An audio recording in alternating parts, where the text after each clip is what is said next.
हम सबके घरों में एक खामोश मुहाफिज होता है। हम उसे रोज देखते हैं, लेकिन सच पूछिए तो शायद ही कभी इसके बारे में सोचते हैं। जी हाँ, बात हो रही है स्मोक अलार्म की। ये छोटा सा डिवाइस हमारी हिफाजत के लिए लगा है, लेकिन इसकी एक अपनी ही खुफिया जिंदगी है और कुछ ऐसे राज हैं जिनको जानना जान बचाने के लिए कैले लाजमी है।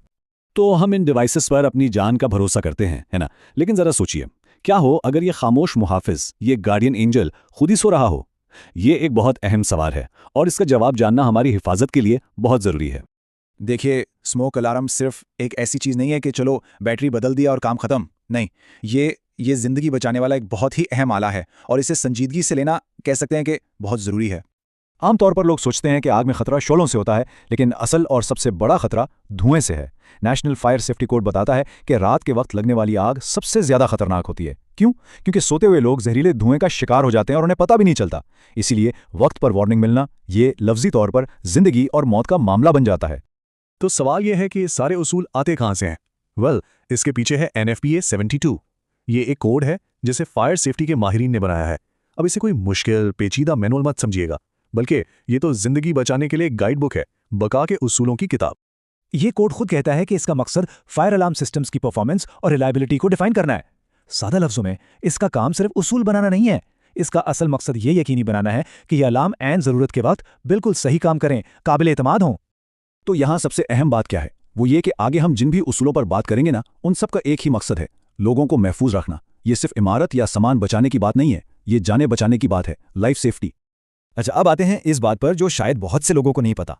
देखें, जिस तरह आग की सिर्फ एक किस्म नहीं होती, बिल्कुल उसी तरह स्मोक अलार्म की भी सिर्फ एक किस्म नहीं होती। बुनियादी तौर पर दो टेक्नोलॉजीज हैं। एक है आयोनाइजेशन अलार्म। ये फ्लेमिंग फायर्स यानी भड़कती हुई आग को डिटेक्ट करता है। ये आग ऐसे छोटे ना नजर आने वाले पार्टिकल्स पैदा करती है, सोच लें जैसे किचन में तेल को आग लग जाए। दूसरी तरफ है फोटो इलेक्ट्रिक अलार्म। ये स्मोल्डरिंग फायर्स यानी सुलगती हुई आग को पहचानता है। ये आग बड़े नजर आने वाले धुएं के जर्रात पैदा करती है, जैसे अगर किसी सोफे या गद्दे में आग सुलगना शुरू हो जाए।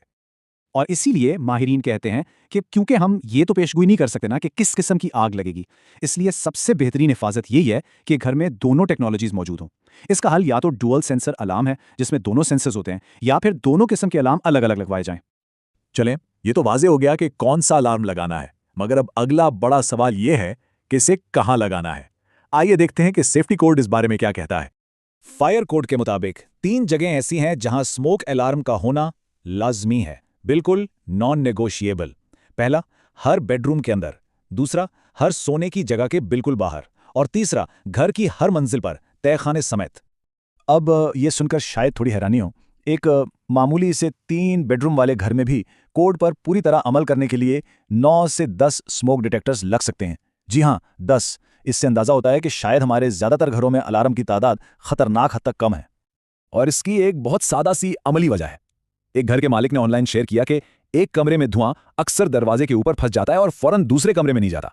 यही वजह है कि सिर्फ हॉलवेज में अलार्म लगाना काफी नहीं है, अलार्म कमरों के अंदर होना जरूरी है, खासतौर पर जब दरवाजे बंद हों।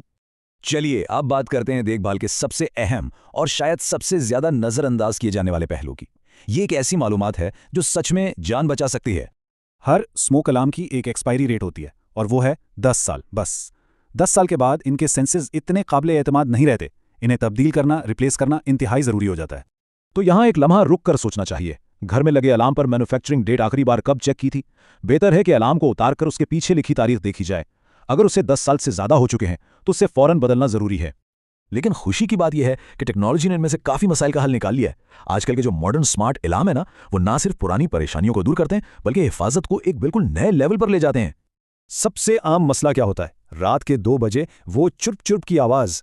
एक स्मार्ट होम यूजर ने ऑनलाइन फोरम पर बिल्कुल सही लिखा कि स्मार्ट डिटेक्टर का सबसे बड़ा फायदा यह है कि बैटरी लो होने का अलर्ट पहले मिल जाता है, और वो भी रात को नींद खराब किए बगैर। और फायदे यहां खत्म नहीं होते। मॉडर्न स्मार्ट अलार्म के और भी कमाल फीचर्स हैं, जैसे फोन पर लो बैटरी अलर्ट्स मिल जाते हैं, पता चल जाता है कि आग आखिर लगी कहां है। सारे अलार्म वायरलेसली एक दूसरे से जुड़ जाते हैं, यानी एक बजता है तो सब बजते हैं। और हाँ, किचन में खाना पकाते हुए अगर गलती से अलार्म बज जाए तो उससे ऐप से आराम से खामोश किया जा सकता है। आहार में बस इस एक बात पर गौर कीजिए, एक स्मोक अलार्म वो सबसे सस्ती लाइफ इंश्योरेंस है जो खरीदी जा सकती है। तो सवाल यही उठता है कि क्या अब अपने घर के इस मुहाफिज को अपग्रेड करने का वक्त नहीं आ गया?